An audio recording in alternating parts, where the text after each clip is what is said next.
Now welcome to the Lucent classes. मैं हूं नितिन कुमार, आप सभी का स्वागत करता हूं अपने लूसन क्लासेस में। आशा करता हूं कि आप लोग अच्छे होंगे दोस्तों। आज हम लोग शुरू करने जा रहे हैं सोलर सिस्टम के बारे में। बहुत इंपॉर्टेंट लेक्चर होने वाला है दोस्तों। ये जो लेक्चर है ज्योग्राफी भूगोल से रिलेटेड है, तो आज हम लोग इसके बारे में बात करेंगे क्योंकि ये बहुत ही इंपॉर्टेंट चैप्टर है। मतलब समझ लीजिए क्वेश्चन आते रहते हैं इससे। अगर आप कोई भी गवर्नमेंट या कॉम्पिटिटिव एग्जाम अगर देते हैं आप, तो समझ लीजिए इस चैप्टर का जो वेटेज है इसका मान लीजिए 5% है हर एक कॉम्पिटिटिव एग्जाम में। तो इसके बारे में हम लोग आराम से डिस्कस करेंगे। कोई जल्दी नहीं है, जिनको जल्दी है वो जा सकते हैं, लेकिन उनसे रिक्वेस्ट है कि प्लीज़ इस वीडियो को उन तक पहुंचाए जिसको ये वीडियो की मतलब उससे ज़रूरत है, जो कॉम्पिटिटिव एग्जाम की तैयारी करते हैं। तो दोस्तों चलिए शुरुआत करते हैं। उससे पहले बता दें, अगर जो लोग नए हैं प्लीज़ इस चैनल को सब्सक्राइब कर लो ताकि कोई भी नोटिफिकेशन हो आप तक मिल जाए, और टेलीग्राम चैनल ज्वाइन कर लो ताकि ये सारे नोट्स आपको वहाँ अवेलेबल है, वहाँ आपको मिल जाएगा। डिस्क्रिप्शन में मैंने लिंक दी रखी है टेलीग्राम चैनल की, वहाँ पे आप क्लिक करके ज्वाइन कर सकते हो या फिर सर्च कर सकते हो द लूसेंट क्लासेस ऑफिशियल। चलिए दोस्तों शुरुआत करते हैं। यूनिवर्स यूनिवर्स मान लो एक ऐसी जगह है जहाँ सब कुछ पाए जाते हैं। यहाँ पर आपको फिजिकल मैटर हो, चाहे एनर्जी हो या प्लैनेट हो या स्टार हो, गैलेक्सी एंड अदर बात करें अगर कुछ गैसियस की, तो वहाँ यूनिवर्स में बहुत कुछ पाए जाते हैं दोस्तों। इसका कोई लिमिट नहीं है दोस्तों। There is no any end, no any limit. अनंत है ये यूनिवर्स। इसी यूनिवर्स में गैलेक्सी आता है जहाँ हम लोग सोलर सिस्टम जहाँ होता है, और उसी सोलर सिस्टम के बारे में हम प्लैनेट के बारे में आज बात करेंगे। तो स्टडी ऑफ यूनिवर्स को हम लोग कहते हैं कॉस्मोलॉजी।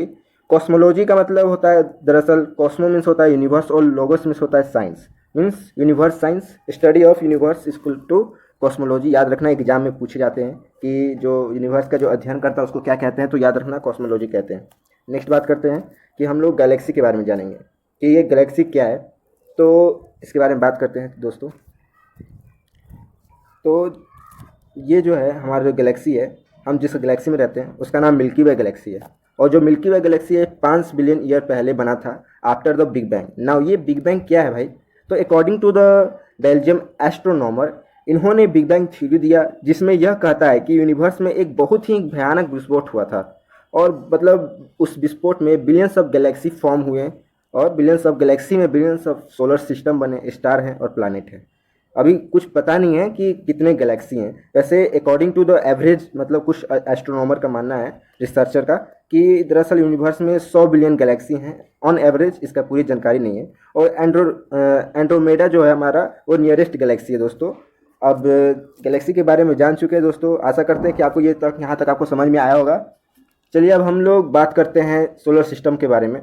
तो सोलर सिस्टम के बारे में जानते हैं। चलिए नेक्स्ट बात करें हम लोग सोलर सिस्टम के बारे में। देखिए, अगर हम बात करते हैं सोलर सिस्टम के बारे में तो कुछ इंपॉर्टेंट पॉइंट है जो हमें जानना पड़ेगा। तो चलिए शुरुआत करते हैं। जो हमारे सोलर सिस्टम में एक्चुअली जो होते हैं, आते हैं सन आते हैं और उसके 8 प्लैनेट होते हैं। एक्चुअली दरअसल पहले 9 प्लैनेट थे, प्लूटो जिसका नाम है, लेकिन अब उसे हटा दिया गया है 2006 में। 4 अगस्त 2006 में प्लूटो को 9 प्लैनेट से हटा दिया गया। अब दरअसल 8 ही प्लैनेट है। बताया गया कि वो जो है अदर जो प्लैनेट होते हैं जिस तरह से रिवॉल्व करते हैं सन के, वो नहीं करता है। तो उसके बारे में बाद में उसकी जो थ्योरी होगी मैं आगे डिस्कस करूँगा क्यों नहीं करता है। तो अभी ये जान लो कि क्या क्या होते हैं हमारे सोलर सिस्टम में। तो सन होते हैं, 8 प्लैनेट हैं और उनके सैटेलाइट हैं, एस्ट्रॉयड्स हैं, कॉमेट्स हैं, मेटियोर्स हैं और ड्वार्फ प्लैनेट हैं। तो जो ड्वार्फ प्लैनेट है इसका मतलब प्लूटो है, जिसको हम लोग पहले 9 प्लैनेट कहते थे। जो अर्थ के, सन के जो बहुत नज़दीक है वो मरकरी है, और जो बहुत दूर है उसको हम लोग नेपच्यून कहते हैं। नेपच्यून प्लैनेट गैसेस प्लैनेट है। और बात करें कि जो हमारा सोलर सिस्टम है ना, वो 2 हिस्सों में बटा हुआ है। एक जो है टेरेस्ट्रियल प्लैनेट में है और एक गैसियस प्लैनेट में। टेरेस्ट्रियल प्लैनेट कहने का मतलब जैसे मरकरी होता है, वेनस, अर्थ, मार्स, ये जो हमारा होता है टेरेस्ट्रियल प्लैनेट्स होते हैं। फिर उसके बाद एक एस्ट्रॉयड बेल्ट्स आते हैं। फिर उसके बाद जो प्लैनेट आते हैं वो हमारे गैसियस प्लैनेट होते हैं, जुपिटर, सैटर्न, यूरेनस और नेपच्यून। हम टेरेस्ट्रियल प्लैनेट कहने का मतलब जहाँ लैंड है, जहाँ हमारा स्पेसशिप लैंड करता है, वो उसको हम लोग टेरेस्ट्रियल प्लैनेट कहते हैं। इसलिए हमें मार्स, वेनस, अर्थ के बारे में, मरकरी के बारे में थोड़ा बहुत नॉलेज है, क्योंकि हमारा जो सैटेलाइट है स्पेसिफिक होता है वहाँ जाता है। लेकिन जुपिटर, सैटर्न और यूरेनस, नेपच्यून की बात करें तो गैसियस प्लैनेट है, वहाँ तक जाना बहुत डिफिकल्ट होता है स्पेसिफिक को, वहाँ लैंड ही नहीं करेगी क्योंकि वहाँ लैंड है ही नहीं। तो हम ये जान चुके हैं दोस्तों। अब बात करते हैं कि जो प्लैनेट होते हैं ना हमारे, जो सन को रिवॉल्व करते हैं, वो दरअसल इलिप्टिकल ऑर्बिट में रिवॉल्व करते हैं। और ये भी जान लीजिए कि वो क्यों करते हैं। तो जो सन है वो हमारा दरअसल ग्रेविटेशनल फोर्स होता है उसमें, सन में, जो प्लैनेट्स और अदर ऑब्जेक्ट को अपनी ओर पुल करता है, जिसकी वजह से ये प्लैनेट और जो अदर ऑब्जेक्ट हैं हमारे, जैसे मेट्रॉयड्स हो गए, कॉमेट्स हो गए, एस्ट्रॉयड हो गए, तो ये सब उसको रिवॉल्व करते हैं। जो सन है हमारा हाई मैग्नेटिक पावर है। According to the Newton and Galileo, जो हेवियर मास जिसमें होता है ना, वो छोटे मास को, जो मास वाला जो ऑब्जेक्ट है वो अपनी ओर पुल करता है, खींचता है, जिसकी वजह से ये जो प्लैनेट है सन पे रिवॉल्व करते हैं, क्योंकि सन का जो मास है ना अदर प्लैनेट्स और ऑब्जेक्ट से बहुत हैवी और लार्ज है, इस वजह से। और जो सन होता है उसमें वेरी हाई मैग्नेटिक पावर होती है, मैग्नेटिक एनर्जी होती है, जिसके कारण ये लोग खींचे चले जाते हैं, इनकी तरफ चलते हैं। मतलब बात करें प्लूटो क्यों नहीं भाई करता है, तो प्लूटो इसलिए नहीं करता है क्योंकि वो बहुत दूर है सन से, इस वजह से रिवॉल्व नहीं करता है। वो उनका अपना ही अलग, मतलब वो अपना ही अलग इलेप्टिकल ऑर्बिट में वो घूमता है, और पता नहीं किस तरह से वो घूमता है, अभी इसकी तरह से पूरी जानकारी साइंटिस्ट को नहीं मिली है। प्लूटो की बात करें तो सिंस 1930 में इसको डिस्कवर किया गया था बाय सी थॉम्बक्स के द्वारा, और 2006 24 अगस्त को इसे निगलेक्ट कर दिया गया था 9 प्लैनेट से। तो ये था हमारा पूरा सोलर सिस्टम के बारे में। और कुछ और इम्पोर्टेंट बात करें कि जो हमारा सोलर सिस्टम है, यूनिवर्स है, वो दरअसल उसकी कोई डायमेंशन नहीं है। आप जो भी उसका शेप दोगे उस शेप में होता है। जैसे हम बात करते हैं आइंस्टाइन की, तो वो बोलते हैं कि जो हमारा सन है, जिस तरह से प्लैनेट्स उसका रिवॉल्व करते हैं, तो वो क्यों करते हैं भाई, तो क्योंकि उसका कोई डायमेंशन नहीं है। अगर हम एक चादर लें, उसको 4 कोने से पकड़ लें, और उसमें एक भारी बॉल, अगर मान लीजिए भारी बड़ा सा बॉल अगर उस सेंटर के बीच अगर रख दे चादर के, और छोटे छोटे जो 2 बॉल है उसके आजू बाजू रख दे, तो देखिएगा आप ऑटोमेटिकली जो छोटे छोटे बॉल है वो रिवॉल्व करेंगे, उसके तरफ खींचे चले जाएंगे वो भारी बॉल की तरफ। तो ये आइंस्टाइन की थ्योरी थी। सबका अपना अपना फिलॉसफी है, अपना अपना थॉट है। चलिए अब बात करते हैं सोलर सिस्टम में सन के बारे में। तो सन के बारे में जानते हैं। जो सन है हमारा, वो दरअसल जैसे मैंने पहले बात किया कि सेंटर पे आता है सोलर सिस्टम के। और जो इसकी जो साइज़ की बात करें हम सोलर मतलब सन की, तो ये 13 लाख टाइम्स जो है अर्थ के मतलब साइज़ से बड़ा है, 13 लाख टाइम्स। और ये जो है एक सोर्स है एनर्जी का, पावरफुल सोर्स है। और इसकी कंपोजिशन की बात करें तो जो 71% है वो हाइड्रोजन आते हैं, या हम लोग 73% कह सकते हैं। हीलियम जो होता है 25% गैस हीलियम होते हैं, और ये भी कह सकते हैं, कभी कभी पूछे जाते हैं कि 26.5% भी होते हैं क्या, तो हाँ 26.5% भी हीलियम होते हैं। और जो 2.5% होते हैं वो अदर गैसेस होते हैं, अदर एलिमेंट्स होते हैं। तो दोस्तों इसकी हम बात करें कि ये कितना दूर है अर्थ से, तो अप्रॉक्सीमेटली ये जो है सन 15 करोड़ किलोमीटर दूर है। और जो इसका जो सनलाइट है जो अर्थ पे आता है, वो आने में टाइम लगाता है 8 मिनट 30 सेकेंड, और जो स्पीड होती है इसका 13 लाख किलोमीटर पर सेकेंड के हिसाब से इसका जो सनलाइट होता है वो आता है। टेम्परेचर की बात करें तो 5800 केल्विन होता है, या 5600 डिग्री सेल्सियस कह सकते हैं। सेंटर का टेम्परेचर 15.7 मिलियन केल्विन जो होते हैं वो सेंटर का टेम्परेचर होता है सन का। और बात करें मतलब डिटेल में, तो जो सरफेस होता है शाइनिंग सरफेस सन को, उसको हम लोग फोटोस्फीयर कहते हैं। और जो आउटर लेयर होता है जो सन का जो एटमॉस्फेयर जो बना होता है थिंक हॉट गैसेस से, उसको हम लोग कोरोना कहते हैं। कोरोना वायरस नहीं समझना, हालांकि ये बहुत ट्रेडिंग में है तो हो सकता है पूछ भी दे एग्जाम में। जो कोरोना जो होता है वो दिखता है, किसको कहते हैं भाई, तो थिंक हॉट गैसेस का जो सन का जो एटमॉस्फेयर होते हैं, वो जो थिंक हॉट गैसेस जो होते हैं आउटर लेयर में, आप देख रहे हो इमेज में कैसे ये जो फुहारा जो निकल रहे हैं, उनको हम लोग कोरोना कहते हैं। और जो स्पेशल सोलर टेलीस्कोप से दिखते हैं, उसको टेलीस्कोप का नाम होता है क्रोनोग्राफ। याद रखना, नाम पूछते हैं एग्जाम में पूछे जाते हैं, तो नाम याद रखना, क्रोनोग्राफ। जो हमारा हाइड्रोजन जो और हीलियम जो होता है ना, वो बहुत मेन गैस होते हैं। और कैसे जो हाइड्रोजन कन्वर्ट होता है हीलियम में, due to the nuclear fusion के कारण ये कन्वर्ट होता है, जिसके कारण हीट और लाइट जो होता है हमें देखने को मिलता है सन से, इसी वजह से। नेक्स्ट बात करते हैं मरकरी के बारे में।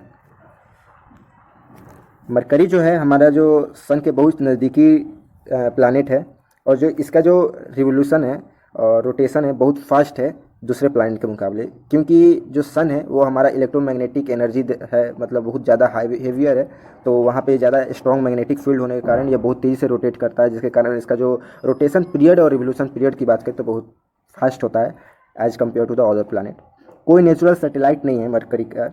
और यहाँ पे हम लोग स्पेस क्राफ्ट साइंटिस्ट ने भेजे हैं, जिसका नाम है मरीना 10 मैसेंजर बीपी कोलंबो। याद रखना नाम, मरीना 10 मैसेंजर बीपी कोलंबो। कभी कभी जब हमारा सनराइज और सनसेट होता है अर्थ पे, तो मरकरी जो है हमें देखने को मिलता है। नेक्स्ट बात करते हैं दोस्तों,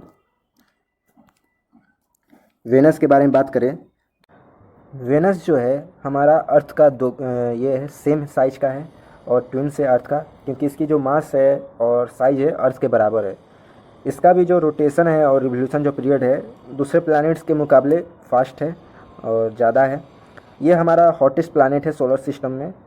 और दरअसल इसकी बात करें इसके एटमॉस्फेयर में, तो इसके एटमॉस्फेयर जो है गैसेस से भरा हुआ है और क्लाउड है जिसमें पाया गया है सल्फ्यूरिक एसिड, क्लाउड में वहाँ होते हैं। इसकी बात करें रिवोल्यूशन की, तो ये इसका जो रिवोल्यूशन होता है वो हमारा क्लॉकवाइज होता है, मैरर में होता है, लेकिन अदर प्लैनेट जो होते हैं वो एंटी क्लॉकवाइज होते हैं। एक वेनस ही नहीं, यूरेनस भी होता है जो कि क्लॉकवाइज घूमता है। तो इस वजह से जो यहाँ इनके प्लानट पे, वेनस के जो प्लानट पे जो सनराइज होता है ना वो वेस्ट टू ईस्ट होता है, लेकिन दूसरे प्लानट की बात करें, अर्थ की बात करें, तो ईस्ट टू वेस्ट होता है सनराइज, क्योंकि जो अर्थ हमारा वेस्ट टू ईस्ट घूमता है इसलिए यहाँ जो सनराइज होता है ईस्ट टू वेस्ट होता है अर्थ पे। नेक्स्ट बात करें, ये जो हमारा ब्राइटेस्ट नेचुरल ऑब्जेक्ट है, मतलब प्लानट है सोलर सिस्टम का, और ये जो होता है इवनिंग स्टार और मॉर्निंग स्टार है, अर्थ पे देखने को मिलता है, सुबह सुबह देखने को मिलेगा और शाम में सबसे पहले वेनस ही देखने को मिलेगा। नेक्स्ट बात करते हैं दोस्तों, एक बात और, जो वेनस जो है उसका नेचुरल सैटेलाइट नहीं है, जैसा मून होता है वैसे वेनस के पास नहीं है। नेक्स्ट बात करते हैं हमारा अर्थ। अर्थ जो है एक ऐसा प्लानट है सोलर सिस्टम में जहाँ लाइफ एग्जिस्ट है दोस्तों। वाटर जो होते हैं 3 स्टेट में पाए जाते हैं, लिक्विड स्टेट, सॉलिड स्टेट और गैसियस स्टेट में पाए जाते हैं। यहाँ जो गैस होते हैं पाए जाते हैं नाइट्रोजन, हाइड्रोजन, ऑक्सीजन और कार्बन डाइऑक्साइड। ज़्यादा मात्रा में नाइट्रोजन और ऑक्सीजन जो है अर्थ पे ज़्यादा मात्रा में पाए जाते हैं। ये दरअसल लगाता है रोटेशन जो होता है, rotation period 23 hours 56 minute 46 second इसके जो होते हैं रोटेशन पीरियड होते हैं। अर्थ जो है अपने एक्सिस पे झुका हुआ है 23/2 डिग्री झुका हुआ है। अर्थ के पास स्ट्रेटोस्फीयर में ओजोन लेयर पाए जाते हैं जो कि हमें अल्ट्रावायलेट रे जो होते हैं सन से जो आते हैं उससे बचाता है। यहाँ अर्थ का एक नेचुरल सैटेलाइट है जिसको हम लोग मून कहते हैं, और इसकी हम बात करें रिवोल्यूशन की तो ये लगाता है 365 डेज 5 आवर एंड 48 मिनट्स इसके जो होते हैं रिवोल्यूशन पीरियड होते हैं, जो अर्थ के सन के चारों ओर घूमते हैं। नेक्स्ट प्लैनेट की बात करें दोस्तों, मार्स की। जो मार्स प्लैनेट होता है ना उसको हम लोग रेड प्लैनेट कहते हैं, क्योंकि यहाँ पे जो होता है आयरन रिच रेड सॉइल होने के कारण ये रेड दिखता है। और इसके जो मून है, इसका 2 मून है, फोबस एंड डेमोस, ये 2 मून हैं मार्स के। और ये जो है बात करें यहाँ स्पेसक्राफ्ट भी हम लोग भेजे हैं, साइंटिस्ट ने भेजा है, मरीनर 4 भेजा है, 2001 में मार्स ओडिसी भेजे हैं, मार्स ऑर्बिटर मिशन जो इंडिया 2015 में भेजा था, और मावेन जो है ये स्पेसक्राफ्ट यहाँ भेजे गए हैं। नेक्स्ट बात करते हैं जुपिटर के बारे में। जुपिटर जो है हमारा लार्जेस्ट प्लैनेट है। उससे पहले दरअसल बात करें मार्स के बाद आता है आपका एस्ट्रॉयड बेल्ट, उसके बाद जुपिटर आता है। और जुपिटर, सैटर्न, यूरेनस, नेपच्यून ये हमारे गैसियस प्लैनेट है। टेरेस्ट्रियल प्लैनेट मैंने बताया था आपको मरकरी, वेनस, अर्थ और मार्स, ये जो होता है टेरेस्ट्रियल प्लैनेट है जहाँ लैंड है। उसके बाद जो होते हैं वो गैसियस प्लैनेट है, वहाँ लैंड नहीं होते हैं। तो जुपिटर जो है हमारा बहुत लार्जेस्ट प्लैनेट है। It has 2.5 time mass of other planet put together. अगर 2 और आधा अगर मास ले ले प्लैनेट का तो उतना बड़ा इसका साइज होता है। इसका जो रोटेशन पीरियड है बहुत शॉर्टेस्ट होता है क्योंकि ये अर्थ से थोड़ा दूर होता है। और ये बात करें हम जुपिटर की तो इसका जो मून है 67 मून है। और ये जो है 4 लार्जेस्ट मून जो है डिस्कवर किया गया है गैलीलियो को द्वारा, जिसका नाम है गिनीमेडी ऑर्जेस्ट मून सोलर सिस्टम में, जो मरकरी से भी बड़ा है। नेक्स्ट बात करेंगे, हमारा जो नेक्स्ट प्लैनेट होगा वो सैटर्न है। सैटर्न जो होता है सेकंड लार्जेस्ट प्लैनेट होता है सोलर सिस्टम का, हम लोग शनि ग्रह जिसको कहते हैं। सैटर्न जो होता है के चारों आजू बाजू एक ब्राइट एंड कॉन्सेंट्रिक रिंग होते हैं जो कि आइस से बने होते हैं और आइस पार्टिकल से जो कि घूमते हैं। टाइटन जो होता है इसका नेचुरल सैटेलाइट है और लार्जेस्ट सैटेलाइट है जिसको कहते हैं नेचुरल सैटेलाइट। याद रखना, बहुत पूछते हैं, टाइटन बहुत फेमस नाम है। नेक्स्ट प्लैनेट की बात करें दोस्तों, यूरेनस। ये भी दरअसल गैसेस प्लैनेट है। इसको डिस्कवर किया गया था सर विलियम हर्शचेल के द्वारा, और ये दरअसल ब्लू ग्रीनिश कलर का दिखता है प्लैनेट। और थर्ड ब्राइटेस्ट प्लैनेट है बिगेस्ट प्लैनेट है सोलर सिस्टम का। कंपोजिशन की बात करें तो हाइड्रोजन, हीलियम, वाटर, अमोनिया और मीथेन जो होते हैं गैसेस, ये सब पाए जाते हैं इस प्लैनेट पे, लेकिन गैसेस प्लैनेट है, मैंने आपको बता चुका है। It have also felt ring, इसका भी एक फेल्ट रिंग है। इसकी नेचुरल सैटेलाइट की बात करें दोस्तों तो 27 मून है, इस प्लैनेट की, यूरेनस के। नेक्स्ट बात करें नेपच्यून की, बात करें तो नेपच्यून जो है डिस्कवर बाय मैथमेटिकल प्रिडिक्शन से इसे खोजा गया है और पहले बार ऑब्जर्व किया था एलेक्स बॉवर्ड के द्वारा, बॉवर्ड। एंड फर्स्ट ऑब्जर्व बाय, पहली बार इसको ऑब्जर्व किया गया था जोहान ग्ले के द्वारा। और बहुत दूर है नेपच्यून सन से और इसलिए इसका नाम हम लोग बोलते हैं फर्देस्ट प्लैनेट।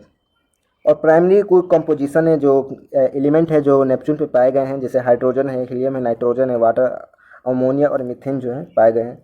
इसका जो कलर है ब्लू है और ग्रीनिश भी है, क्योंकि मीथेन इस यहाँ पे बहुत ज़्यादा मात्रा में इस प्लैनेट पे है। और एक स्पॉट्स है इसका ऊपरी हिस्से में, जिसको हम लोग डार्क, ग्रेट डार्क स्पॉट कहते हैं, वो है। इसका 14 मून है और सबसे बड़ा जो लार्जेस्ट मून है ट्रिटोन है इसका मून, याद रखना। इसके पास जो है मून 14 है और जो लार्जेस्ट है ट्रिटोन है। तो ये हमारा प्लैनेट था 8 प्लैनेट। नाउ जो हमारा 9 प्लैनेट है, जो कि प्लैनेट नहीं है, इसे 2006 में 24 अगस्त 2006 में इसको एलिमिनेट कर दिया गया था 9 प्लैनेट से। तो हमारा प्लूटो है। दरअसल ये भी आइसी और कोल्ड प्लैनेट है और ड्रॉप प्लैनेट है। इसके जो है 5 मून है, चैरोन, स्टिक्स, निक्स, करबेरोस एंड हाइड्रा जो है इसके मून है। नेक्स्ट बात करें दोस्तों, हम लोग अब बात करेंगे एस्ट्रॉयड के बारे में। तो जो हमारा एस्ट्रॉयड है उसको हम लोग माइनर प्लैनेट भी कहते हैं। ये भी क्योंकि ये जो है हमारे सन के आजू बाजू रिवॉल्व भी करते हैं और ये दरअसल पाए जाते हैं मार्स और जुपिटर के बीच में।